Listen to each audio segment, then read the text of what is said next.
I'm mumbling to myself that I know this is right before Pesach, like a week and a half. So I fully understand people not being on. Perfectly fine. I will still have class. And just know that this is the last class till after Pesach, Ezrat Hashem. I want to talk about and conclude the topic tonight of um, of Shabbtai Tzvi. Shabbtai Tzvi, if you remember, a couple of weeks back, whatever it was the more than that was the false Messiah, the false Mashiach.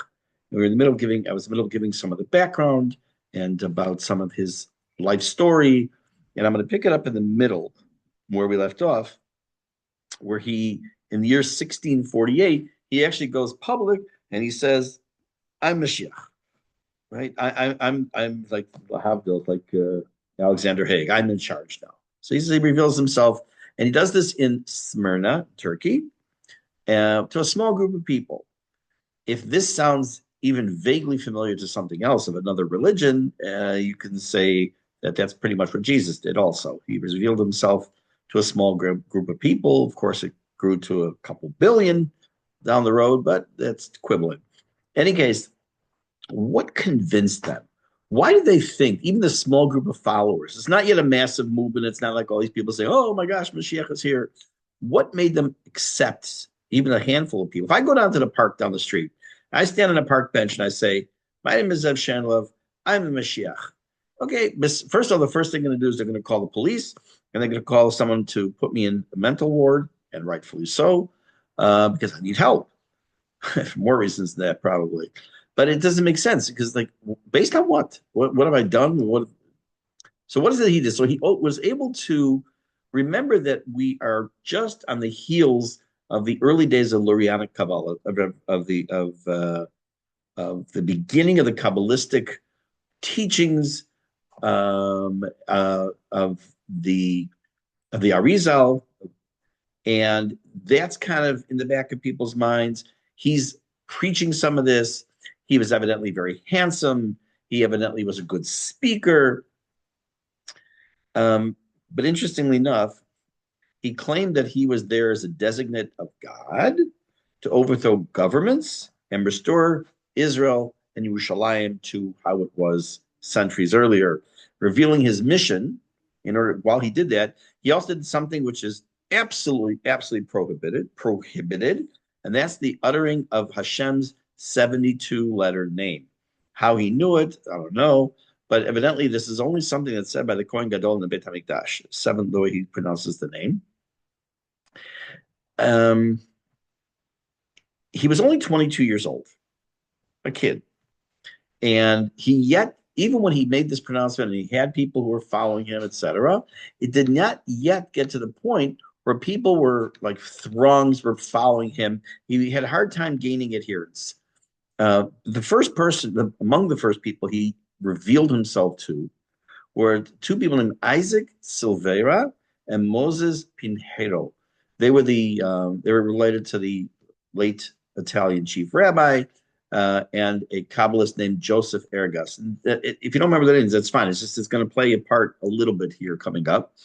And Shabbtai Tzvi remained in Smyrna. Again, we're talking Turkey. We're talking Turkey. That sounds dumb. He's in Smyrna, and he's leading a very pious life, a mystic life, a hidden life. He's putting on airs like he's this great tzaddik. Evidently, he wasn't fooling everybody. There was a group of rabbis who, as their teacher, had a man named Joseph Escapa. They watched him. They watched him very closely. And because he was being a little too bold, he was put under a ban, which means he was put in cherem. In a similar vein, by the way, going back to Yashke, to Yeshu, Jesus, there were many who believed that Yeshu was, in fact, Mashiach, the real Mashiach, until certain statements that were made, in which case then he was put into cherem as well. He claimed, interestingly enough, Shabbtai Tzvi claimed he could fly. But why didn't the people see him fly? Because they were not worthy to witness the miracle of his flying. Now, you would think as you sit here in 2025, tough Shin Pei, like how stupid could people be? But let me tell you, century after century after century, people believe in charlatans. They're also going to believe when you call people believe that when you get called on the phone and they ask you for certain basic information, and oh, by the way, I just need to verify for our files the last three digits on the back of your credit card. They give them the information. People are too trusting sometimes, and people are willing to suspend belief for what they really want. And remember, we're talking still in the wake of the Khmelnytskyi massacres, and people had a desire, had a need to believe that there was a Mashiach present. He also claimed, by the way, to have visions of God. In around 1651, he was banished from the city of Smyrna. He's thrown out. And by the way, this is not unusual. We saw when we learned Mesilat Yesharim that the Ramchal, Moshe Chaim Luzzatto, in Italy was actually before. He was thrown out of a couple of communities because he was preaching a newfangled idea of introspection and Musar and all these things. So it's not very clear where exactly he went to when he was thrown out of Smyrna, but by 1658, he resurfaces in Constantinople, also in Turkey. He meets I guess for lack of a better word, a preacher. He wasn't a rabbi; he was a preacher named Avram Yachini, who was who confirmed this idea that Shabbtai Tzvi was in fact the Mashiach, and he even forged a manuscript in archaic text that said the following. I'll read you what it says. It's called the title of this. I'm reading one paragraph. It's called "The Great Wisdom of Solomon." Here's what it said: I, Abraham, was confined in a cave for 40 years, and I wondered greatly that the time of miracles did not arrive. Then was heard a voice proclaiming, quote, a son will be born in the Hebrew year 5386, the year 1626 of the Common Era, to Mordechai Tzvi, and he will be called Shabbtai. He will be humble, and he will humble the great dragon. He, the true Messiah, will sit upon my throne. So he made it up, and some people bought it, hook, line, and sinker. It was a forged document. He didn't spend any 40 years in a cave. There was no ancient writing. He supposedly, lo hayava lo nivra, never occurred. Now, with that document, though, I'll tell you there's a true story. I don't remember the name, and if I do it, wouldn't say. I learned in Yeshiva and Skokie in Chicago many years, and in that same yeshiva, way before I learned there was a man who was thrown out of the yeshiva. Not only was he thrown out, he was, I think they even put him in cherem, which means like a ban on him. I don't remember exactly the circumstances, but he had a letter that actually said, written in Hebrew, whatever it was about him. He ended up going to Florida, becoming a rabbi of a shul, which not a religious, not an Orthodox shul, and he used and they were not the brightest congregation. I guess they did not have a lot of scholars who even knew how to read Hebrew. And when he presented his credentials, it shows the name of the yeshiva on the top of the letterhead. He said, "This is my smicha," and based on that, they took him as the rabbi. And there was a whole expose years later, and he's sitting with a picture of his smicha in quotes, which was really a ban on him, and how he hoodwinked the people of that shul. So people, just because you see it online, what they say, Abe Lincoln said, "Don't believe everything you read on the internet." So he chose Salonika to relocate and start to grow with this document in hand, because at that time there was a lot of rumblings of Kabbalistic dialogue happening there, not just in Tzfat. We talked about that, but now was also in this area of Salonika. And at this point, he starts to attract a lot of followers. He hosted mystical events. Now, you may have seen on TV or in movies where they have these preachers who tell you come up on stage and he puts the hand on you and heal him, oh Lord, boom, I'm healed, I can see again. And people buy into it. They believe what they want to believe. It's also called confirmation. It's a real thing called confirmation bias. I'll give you an example. What is confirmation bias? Let's say I don't think vitamin C does anything for you, and there are people who swear by it that it cures the common cold. So I go look online to show I'm right, and someone else goes online to prove they're right, and we both find something to prove our point. See, I told you, look at this. It's from Harvard, it's from wherever it's from Mayo Clinic. It says, no, it says, no, it says, look at it. It's my bias is because my belief is that the vitamin C, by the way, I do believe that vitamin C doesn't really do much of anything. It's a vitamin we need, but it's not something that's going to cure the common cold. So when I find something that supports what I feel, it bolsters my opinion. People were searching. They were searching because of the slaughter of hundreds of thousands of Jews not that many years earlier in Ukraine. And they see a guy coming. They see a document. They don't question the validity of the document. They see him do mystical, quote unquote, things. And they say he must be the Mashiach. He also did something that you'll find in the Catholic Church in a different way. You know, that nuns they wear a wedding ring, and I don't know if it's in all the various denominations, but in the Catholic Church, the nuns wear a wedding ring because they're married to God, lowercase g. And he got married. He celebrated his marriage to Torah, referring to the Torah as the Ein Sof, being the one without an end. And he had a whole festival, he had a whole chag based on this.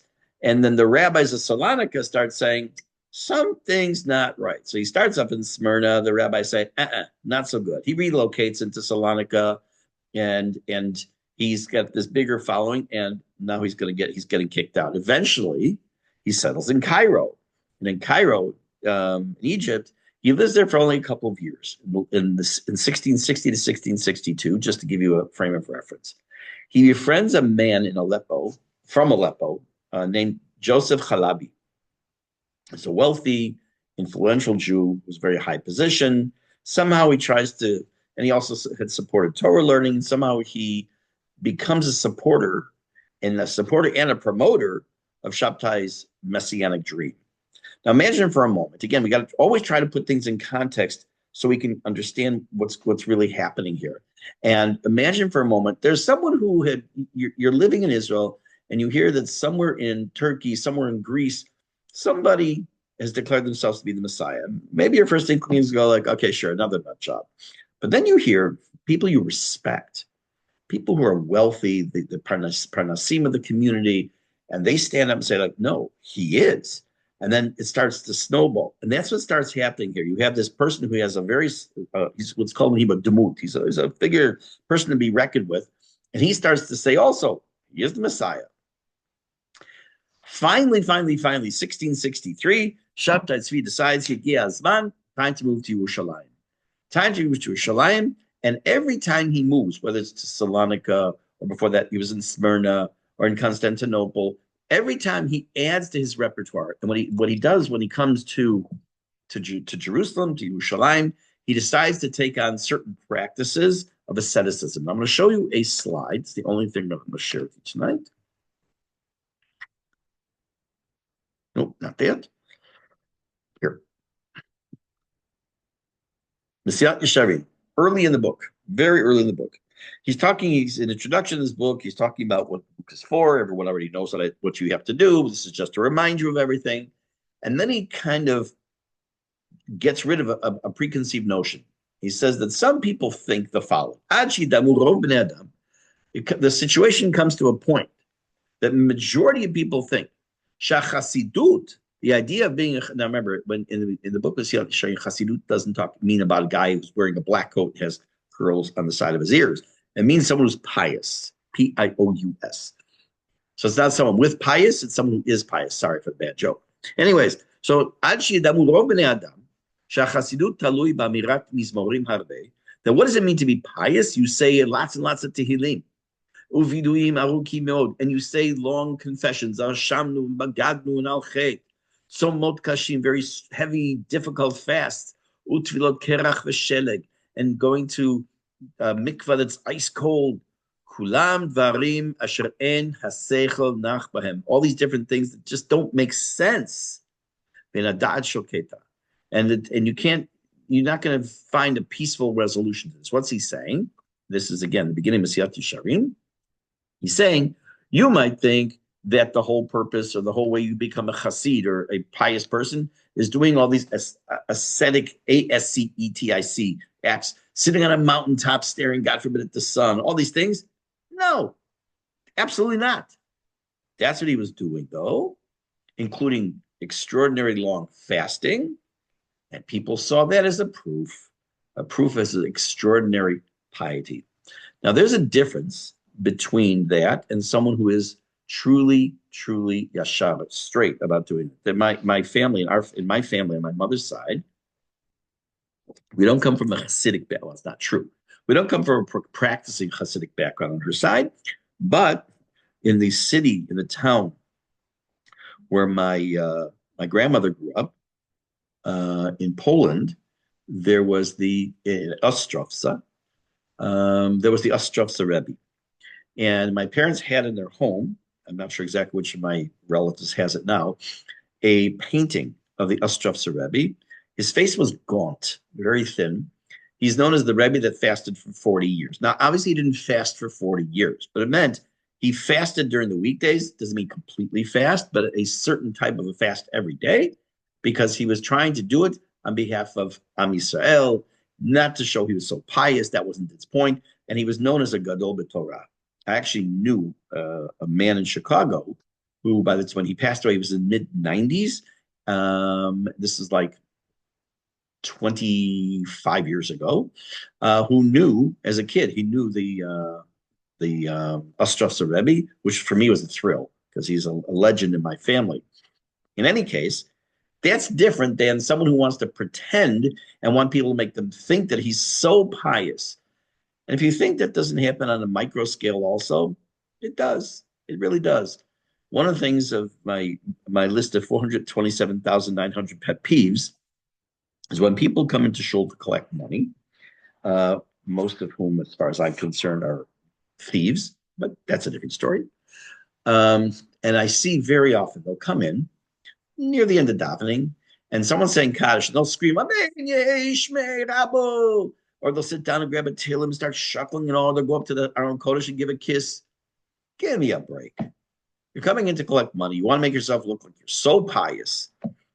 Are they pious? Maybe, but there's a time and place for everything. Not to start making yourself look like you're the most pious person since Avram Avinu. Doesn't work that way. But he was doing that. A Shabbtai was doing this exactly. And because he was a good speaker, he also attracted a large audience. And not only was he a good speaker, evidently had a beautiful voice, and he sang. He sang Tehillim at night. He sang love songs in Spanish. He gave mystical interpretations. He prayed. He cried at the graves of tzaddikim. Gradually, the circle starts to expand further and further and further of people that believe he's Mashiach. Let me ask you a question. It's rhetorical. So what? So what if people believe he's Mashiach? What should it bother me today if people in Chabad say that the Rebbe's Chetzadik v'Kadosh Livracha is Mashiach? Why should it bother me? Who said it bothers me? I hope he is. I hope they're right. I mean, you'd see something happen, but if he is, it'd be a really nice time for him to reveal himself like right about now. Okay? But what's the big deal, right? So we're going to see what the big deal is if tonight we won't get to the end of the story tonight. That'll be after Pesach. But I doubt we're going to get to the end. But eventually it's going to come crashing down. And the big deal is going to be the psychological effect on his adherents. I'll give you one thing from when the Rebbe passed away. There was a very big fear that there would be mass suicide among the Chabadnikim.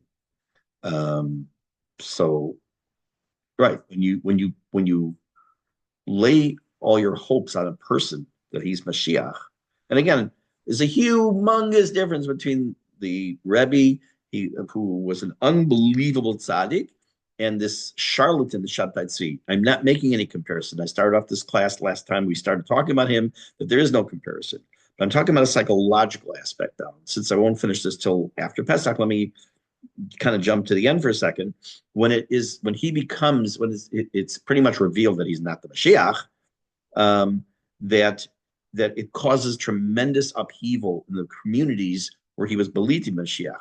Again, when the Rebbe passed away, it was a similar problem. And there were people, of course, then we go to the next stage, which is he wasn't really dead. He just appeared to be dead. It says that Yaakov lo met. But again, that's its own topic. And eventually when we talk about Chassidut, which we'll be doing in a few weeks, we will talk one of the Chassidut. We'll be talking about Chabad. We'll maybe get into it then. In any case, the Jewish community in Yerushalayim in the late 1600s is, as I say in Chinese, Aftsaris. They got a lot of problems, and they needed some money, a lot of money, to pay heavy taxes being levied upon them by the Ottoman Empire.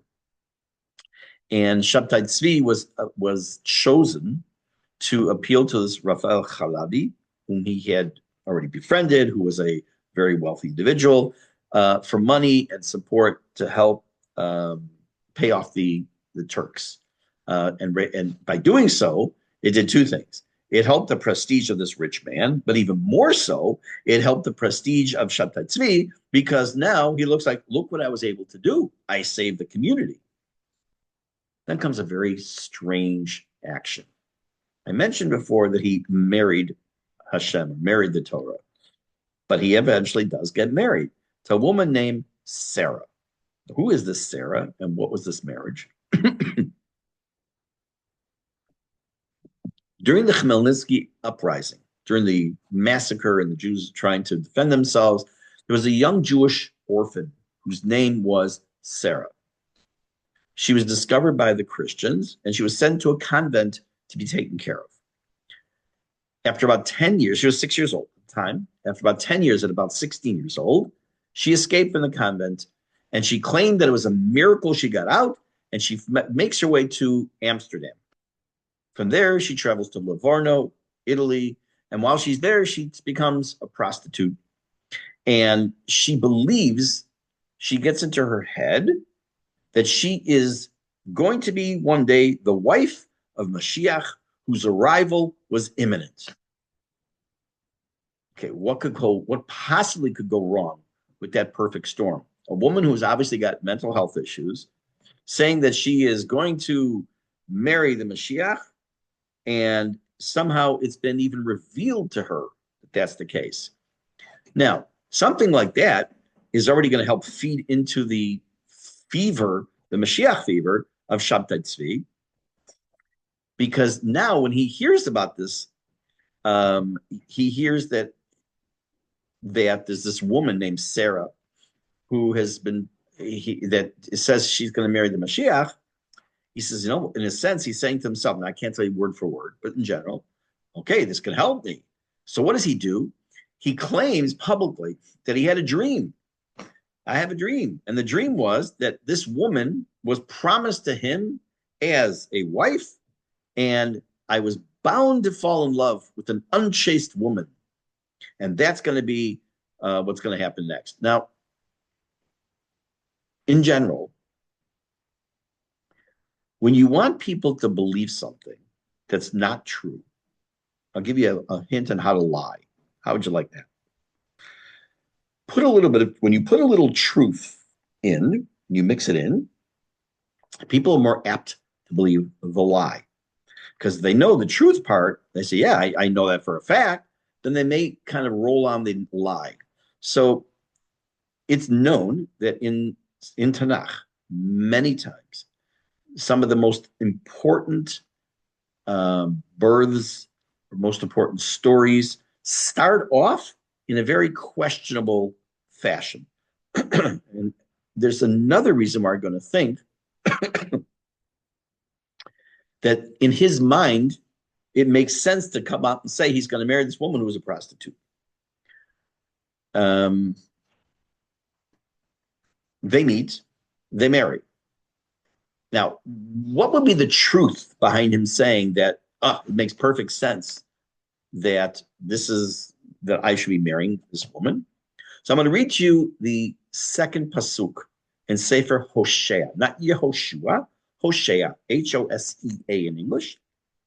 It says as follows: Tchilat diber Hashem b'Hosea. The beginning, when Hashem first spoke to Hosea, Vayomer Hashem Hosea. Hashem said to Hosea, Lech, go, kach lecha eshet zinunim v'yaldei zinunim. Go and marry a woman of disrepute and have children. Ki zano tizneh haaretz me'acharei Hashem. It was symbolic because the people of the land and the land itself have already rebelled against God in a licentious way. meaning he had, in his mind, he had the backing of historical note in Tanakh that there was someone who was a Navi, Hosea, who was told by God himself to marry someone who was a woman of ill repute. Hey, might as well use that. And that's what he does. Along then comes the most significant person in his life, and which will end up being his downfall. In his return to Yerushalayim, now he's going back and forth. And again, I can't give you an exact timeline, and it'd be boring anyways. But he's going back and forth to Yerushalayim. On his way back, he passes through the city of Gaza, the same Gaza we're talking about today. And when he's there, he meets a man who is someone important in the community, whose name is Natan Binyamin Levi, known in English as Nathan of Gaza or Natan HaAzati. Nathan of Gaza is a name that you should remember. If you ever remember the name Shabbtai Zevi, which you hopefully will, because I mentioned about 5,000 times now, you also need to remember, of all the other names I may have mentioned in this saga, Nathan of Gaza. He becomes very active in Shabbtai's life and in promoting his messianic career. I guess I could say it like that. He becomes his right-hand man, and in Kvar, if already I'm the right-hand man to Mashiach, I should have something special about me. And he declares himself to be Eliyahu HaNavi, reincarnated. Well, it wouldn't be reincarnated because Eliyahu HaNavi technically never died. And that's an interesting whole question, Sefer Melachim, whether he did or did not. In any case, makes no difference. He said he's Eliyahu, and he was here to proclaim the rival Mashiach. Now, again, putting a little kernel of truth with a lie, because we know that before Mashiach comes, we know that Eliyahu HaNavi is supposed to announce or herald the coming of Mashiach and announce it. 1665, Nathan of Gaza announces that the Messianic age would begin. 1666. And what's going to happen? The world is going to be conquered with no bloodshed. Mashiach would come, i.e. Shabbtai Zevi. He would lead the last 10 tribes back to the Holy Land. And he would come riding, I'm reading a quote now, riding on a lion with a 7-headed dragon in its jaws. That's an unusually specific statement. I'm going to come back to that in a minute. Keep in mind, we are a few hundred years now after the Rambam. The Rambam made it clear that one of the things that the Mashiach has to do is to do kibbutz galuyot, or ingathering of the exiles. So again, using a fact that's already available to them or to him, he says that I'm here, or Nathan says that he, Shabbtai Zevi, is going to return the lost tribes to the Holy Land. And then he makes some statement about riding on a lion with a 7-headed dragon in its jaws. He didn't just pull that out of the air. You might say, well, wait a minute, it sounds a little like the beginning of Sefer Yechezkel, the book of Ezekiel, where he has this whole vision of what's called Maaseh Merkavah, or the chariot. Nope. He got it from a different religion. The book in the book that is referred to in the world as the New Testament, there's a book called Revelations. In that book, in their quote Bible, it talks about a Messiah, and it talks about he will ride in on a lion with a 7-headed dragon in his jaws. So he pulls a little bit from Judaism, pulls a little from the Rambam, he pulls a little bit from the quote New Testament. And all this together is trying to bolster the belief that this man, Shabbtai, is in fact Mashiach. And once again, the rabbis of the community are, something's not right here. Something's not right. And they threaten not only Shabbtai Zevi, but the followers. This has been the first time that we've seen that also the followers of him are being threatened with excommunication or being put in a ban. So Shabbtai goes one night. He's sitting, he bought himself a Slurpee. He's sitting on his porch. He's saying, you know what? It's probably not the best place for me to stay. It doesn't look promising. And he goes back to Smyrna, his native Smyrna, Turkey, where he goes and he proclaims that from this point on, Gaza, not Jerusalem, is the sacred city. Gaza is the holy city. Why? That's where Nathan was from. Tried to say where he came from. That's really the source of the holiness. Anyways, he finds his way from Smyrna. Then he goes to Aleppo, and in Aleppo, Syria, this guy moved around a lot. He is greeted enthusiastically. Back to Smyrna, he's going back and forth. Back in Smyrna, 1665, people are declaring him, agreeing, saying he's Mashiach. And he himself, in Rosh Hashanah, 1665, got up in the synagogue, blew the shofar, and declared himself to be Mashiach. And people started to scream, "Long live our King Mashiach."